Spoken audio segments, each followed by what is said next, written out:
much easier does that make life for you guys when you don't have just one or two, but 4 running backs back there? Depth, I guess last year they didn't have that. They had to put Tavon back there, so which worked out well. But they got depth now, and so that's always positive. Dana said his leash on Saturday might be decided by what kind of mood he's in.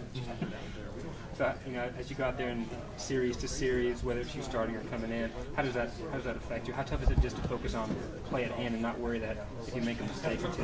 Yeah, it's tough, but it's what it is. So you got to deal with it. You just got to go out there and compete against the defense. If you're doing your job, then you're doing your job. If not, then that's college football. So. Have you learned his moods yet?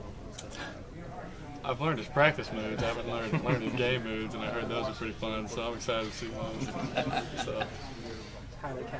Yeah. What's the dynamic with you and Paul right now? Knowing that you two are both listed, one of you or the other one on the depth chart. How is it to be in that room with him every day? Behind center, alternating off in practice. What's the dynamic like? I'm used to it. I've done it before in the past. Competing, competing is competing, and you're going to be used to it. It's not like you're going to. When coach turns his back, you're going to take a hammer to his kneecaps or anything. It's friendly competition, and both of us want the job, and so we're just going to do what we have to do on the field.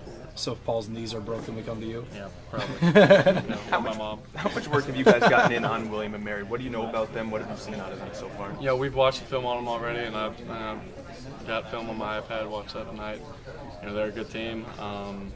They do some stuff on defense that we got to be ready for. So, quality opponent. What is it defensively? What have you seen from them defensively in terms of scheme, in terms of things that you might need to look out for? They lost it. Their cornerback last year was a second-round draft pick. So they get guys. They have some players. I know they got a middle linebacker is pretty good. They got some guys up front, and the secondary is going to be good. Returning the safety is pretty. Who might cause some havoc back there. So they got some personnel, and they do some things scheme-wise that we just got to be ready for. So. Outside of scoring touchdowns, what's the biggest thing you want to accomplish on Saturday outside of winning and scoring touchdowns? Winning. Just want to win, go out there, compete, and I'll be able to enjoy it afterwards, hopefully, the moment. But I can't really get caught up in it. First game back home, dream school, all that. You just got to get out there and play. So I'm excited for it. What's the ticket situation like for you this weekend? I got some family coming up. There's going to be a lot. Where will there be a lot? Maryland, there'll be a lot of Maryland. But this week, I'm using them all. But maybe a couple more, but not too crazy.